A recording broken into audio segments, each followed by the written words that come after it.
Dukanda nongmei kapsilaga Kuki gamari leinei haina maral sijilakpa laibak thibani haina N Bijenkumar na fongdorakli. Lupa lakh mangagi sale gi demand pihaude haibagi damakta tha asigi tang tarada Dukanda nongmei kapsilamlaga Kuki militant singamari leinei haina lalhaulup KCP Polite Bureau Standing Committee na maral sirakpa laibak thibani haina victim oiriba dukan mapu hairoktagi ningthaujam Bijenkumar atoppa ming Robin Singh na ngasi mahaki laikai pangthokpa paugi mifam amada fongdorakli. Bijenkumar na makha tana haikibada haukiba August ki tang tarada Thobal Police Station gi manung channa leiba hairok wangjing lamkhaida leiba mahaki kwamana yonba dukanda saturda nongmai kapsilamduna aki akhang nanghalambabu thamoi sokna nungaijade haiki. Thodok aduga mari lenana M Punsiba maitai kauba aina thingkraba lalhaulup KCP gi Polite Bureau Standing Committee gi Information and Public Relations ki Secretary ni haijaba miyoi asina mahakpu Kuki narco terrorist singda achouba senfam kaya piri hairakpa adu yamna lanba wafamni mahakpu miyamda lana uhanaba sinbani miyamna masibu thajabiganu haiki. Wafam asina maramoiraga mahaki lalon itikta akaiba yamna lakhanbiganu hainasu lup aduda makhatana haijarakli. Business tauminariba kanagumba mahaka nungainadaba miyoi singna hairakpa wafam oirabra haibasu khangdri makhatana aranba karino achummana karino haibasi thidokpiraga miyamna su mateng pangbinaba appeal taurakli. Ngasigi paugi mifam aduda laikai club TLYC hairok apunba club amadi laikai gi mairapai bisingsu sarukyaki.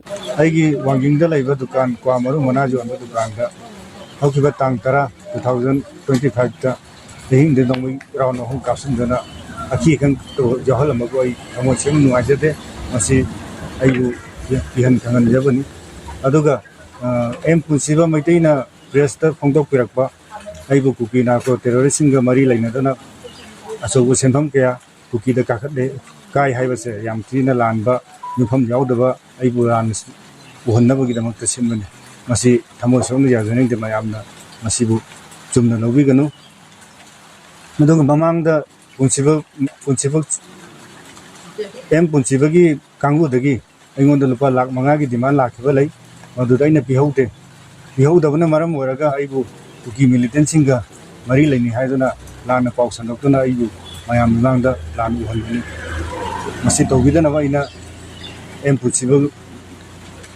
gi maikaida aina hanhana na hajari masina aigi lalolitikta amadi aigi career sokpa yaba oibana masidang togiganu lana pau sandokibaje achum hayani adu kanagumba kharagi wa taraga business ta laiba mari kogi business yawba nuaina da kharagi wa taraga hekta aran achum aran khangdana ngangbase tawbo thawukse ai yadaningde si achum aran thojana thidokpiraga aran bana kaino achum bana kaino habado